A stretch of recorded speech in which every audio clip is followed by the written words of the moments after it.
Just imagine one day the new gate became a death game, and it became impossible for players to log out, and our protagonist Shin kept fighting to beat this game.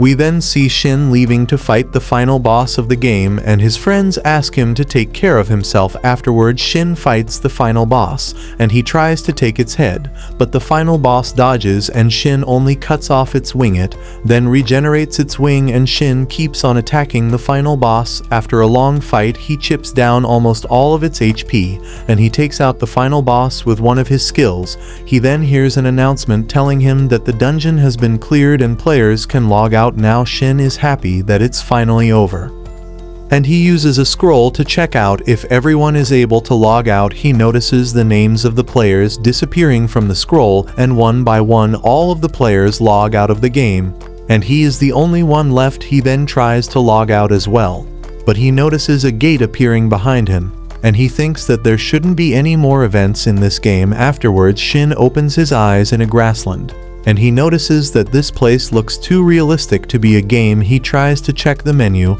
and he notices that he can still pull up windows. He finds out that his stats have improved significantly, and he thinks that this must be because he defeated the final boss. He tried to log out now that he has beaten the game, but he notices that there is no option to log out. He checks if anyone else is online, but his scroll doesn't work as he is not connected to the network. He thinks that he shouldn't be able to move if he is not connected to the network, and he wonders if this is reality. He can't understand anything, and he uses an item to locate his home base. He follows the item back to his house, and on the way he notices a giant walled city which was not here before. Afterwards, he arrives at his house, and he notices some guys trying to drag away a girl from his house. The guys take her out of the barrier surrounding the house, and as soon as she gets out, a monster attacks them. All the guys flee, leaving the girl behind, and the girl thinks that she is going to be killed. But Shin saves her, and he tells the girl that he is home. The two of them then talk inside the house, and the girl introduces herself as Tiara Lucent, and she thanks Shin for saving her. She asks Shin if he knows her master, and Shin doesn't know what she is talking about. Tiara mentions that everyone knows the acting shopkeeper of the Moon Sanctum named Schnee Razor, and Shin remembers that Schnee was one of his support characters, and he is surprised that the Moon Sanctum still exists. He confirms with Tiara that they are talking about the same person, and he tells her that him and Schnee go way back. He wonders where she is right now, and Tiara mentions that she can't share this with him as they only just met, and those guys outside were also looking for her. She states that she can take a message for her, and she mentions that it will cost him 1,000 jewels. Shin states that he only has jails with him, and he shows her a jail coin. Tiara wonders if he just took it out of the item box, and she mentions that only kings and elders of a limited species can use those. She explains that gold jail coins are items for amplifying magic, and they are worth at least 10 billion Jews. Shin thinks that in the game jails were the smallest form of currency, and Tiara asks him who he is. Shin mentions that he is just a high human, and Tiara states that the high humans went extinct long ago. She explains that there were once 6 high humans in this world, but they went missing during the Dusk of Prosperity 500 years ago. Shin wonders what that is, and Tiara explains that the Dusk of Prosperity was an historical event where many people vanished, including the high human. Shin thinks that she must be talking about the mass logout event, and he realizes that this world is 500 years after the events of the game. He thanks Tiara for telling him all this, and he gives her the jail coin. Tiara is hesitant to accept it, and she asks him if he won't try to take it back. Shin states that he won't, and she is happy to hold a jail coin. Shin tells her that it should be useful to her since elves use magic, and Tiara wonders if she looks like an elf to him. Shin states that she does, and Tiara can't believe that as she even had her master cast an illusion spell on her. Shin wonders why she would do that, and Tiara explains that black-haired elves are a symbol of misfortune. She states that because of this, black-hair monsters attacked her frequently, and she was kicked out of her village. This is when her master rescued her, and she put a barrier around this place, and she has lived inside the barrier for a century now. Shin realizes that she was attacked earlier because of her curse, and he wonders wonders if there is a way to remove that curse. Tiara states that her master is looking into it, but not leaving the barrier is fine with her as long as she can live without bothering anyone. Shin then asks her if her hair has always been black, and she mentions that it used to be silver before, but she was suddenly cursed and it turned black. Shin then thinks about her symptoms, and he uses his analyze to find out that she has the cursed title called Cursed Gift. This is the reason why her hair turned black, and she gets attacked by monsters, and he tells her that there is a way to remove her curse. He then uses his Purify skill, and this removes the curse on Tiara, but only part of her hair turns silver. Tiara is happy to see her silver hair after so long, and she can't believe that her curse has been lifted. Shin states that she should try exiting the barrier, and Tiara hesitates to do this, but Shin tells her to not worry. And he mentions that he will defeat the monsters if they show up. The two of them then exit the barrier, and they take a walk for a while. They are not attacked by any monsters, and Tiara is glad that her curse has been lifted, and she mentions that she never knew that the sky was this huge. Afterwards, the two of them return to the moon sanctum, and Tiara thanks Shin for everything he has done. She wonders what he is going to do now, as her master won't be back for a while, and Shin states that he will check the nearby town. He thinks that he needs to learn more about this world, and if Shne exists in this world, then there is a chance that his other support characters are also here. Tiara then gives him a letter of introduction, and she mentions that this will help him enter the Barrack Kingdom without having to stand in the inspection line. Shin wonders if she is sure about giving this letter to someone she just met today, and she states that it's fine as Shin lifted her curse, and he seems capable. She states that she will let him know when her master comes back, and Shin leaves the house. He goes to the kingdom of Bari.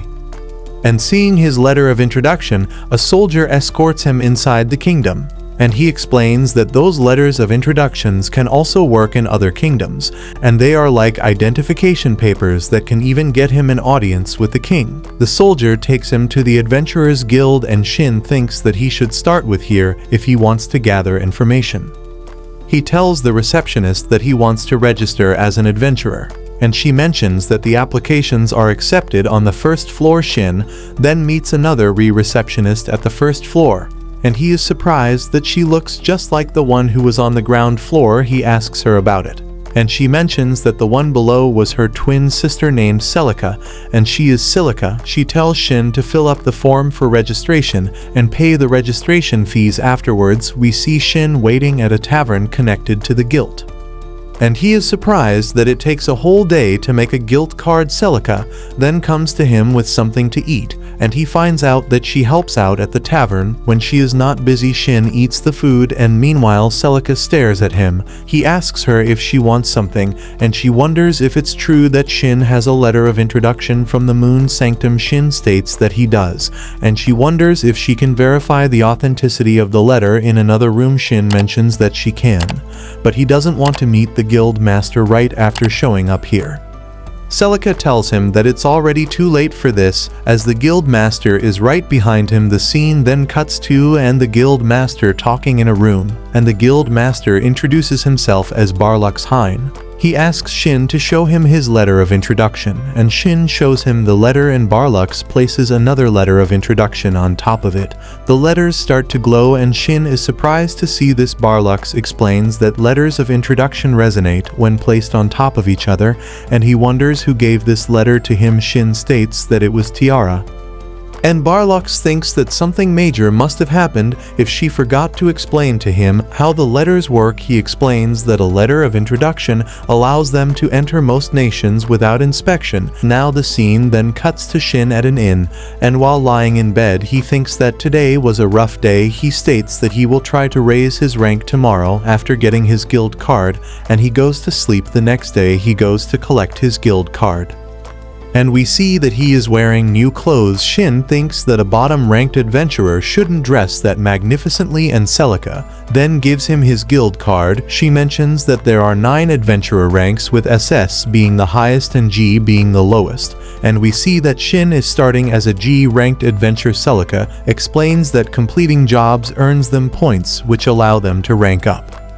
and she states that he can take jobs up to 2 ranks higher than his own, and Shin tells her that he would like to take the quest to harvest HK grass, and he leaves. Celica then thinks that Shin is a strange person as Barlux recognizes his skills, but he doesn't seem imposing at all. The scene then cuts to Shin in the forest, and he can't find any hill grass even after looking for 3 hours. He thinks that this should be a beginner quest, and he states that it's good that all the monsters here are really weak, so he can take all the time he needs. He then notices a monster behaving strangely on his map, and he goes to take a look. He notices that the monster is a skull-faced jack, and it has a level of 359. He finds out that the monster just attacked a wagon, and his rampage must be the reason he looked odd on the map. He then remembers that some people at the guild were talking about a skull-faced jack that has been giving them problem lately, and he thinks that he should do something about this. He then attacks the monster, but the monster parries all of his attacks. He notices that the monster is wielding a light-type weapon, and he thinks that this must be a unique monster, as it's strange for an undead to wield that kind of weapon. He then attacks the monster again, but his attacks don't do it much damage. He notices that his sword is going to break after another attack, and he turns off his limiters, and he takes out the skullface with a single attack. This sends the skullface sword flying, and Shin thinks that this is a shame as he could have used that sword. He then gets a gemstone as a drop item, and he thinks that this is starting to get fun. The flying sword from earlier then lands in one of the rooms of the castle, and those who see it wonder what just happened here. The soldiers ask Princess Rion what she thinks of this great sword, and she tells the soldiers to call in an appraiser and find out the material of the sword and determine who threw it into the castle. She thinks that the person who threw the sword must be powerful, and that powerful one goes over to the guild where everyone was troubled by the skull-face monster. Shin casually shows the core as proof that he had killed the skull-face. It was such a big deal that Shin didn't know, so Elle appears and Cecilia tells her about this. Elle thinks of first examining the gem. The skullface was pretty strong compared to other monsters, and Shin mentions that the skullface was level 359, which shocks everyone because if it's on that level, then Shin is as strong as an entire A-rank party combined. Cecilia goes over and brings Shin to another side to serve him while he waits for the results. But since the tables weren't empty, a scary guy comes to sit down with Shin.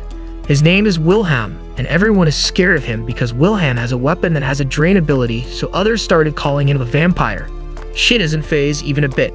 After eating with him, Shin goes over to the library to find out about the Dusk of Prosperity.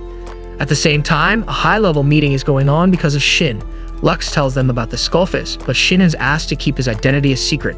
The knight insists on learning about this Shin because a sword had just come crashing into Ryan's room, and that sword is special enough to hold the place of a royal treasure. If this person could beat the sword holder, then it is concerning. The scene shifts to Shin, where a girl is staring at him, so he offers her his food. Her name is Mill, and then Wilhelm comes to get Mill back because she's from the orphanage. Before leaving, she asks Shin to save someone from the northern woods. That was random, so first, he goes over to meet Tirara to leave a message for Shin. There, he shows her the sword. It belongs to Shin and is pretty powerful because various monster materials were used to create it. But Tirara is getting used to it because whenever Shin is around, there's always a legendary shock coming her way. Then Shin gives her a message receipt that could find the person whom he wants to send the message to. After giving her that, Shin travels to the northern woods and visits a shrine there. Inside of it is a baby fox and a barrier. Shin quickly purifies her because she had been hit by poison and a curse. Just as he completes his work, dead soldiers surround him. Shin takes care of the problem, and then the boss shows up. 2 guardians against 1 high human. 2 against 1 is unfair, but Shin fights them head-on and defeats them. The fox makes his smokescreen to help Shin, and with it, he beats the monster. Afterward, Shin checks the little one's stats and finds out it's a rare elemental beast, which were rare beasts even back in the game, and now it has taken a liking to Shin. He makes the foxy his partner. At that time, Shin receives the letter from Tirara that Shin has just returned, and right there our 2 episodes end. If you want to see more anime episode recaps, then subscribe to the channel and hit the bell icon so you never miss out on any of my updates. Until then, take care.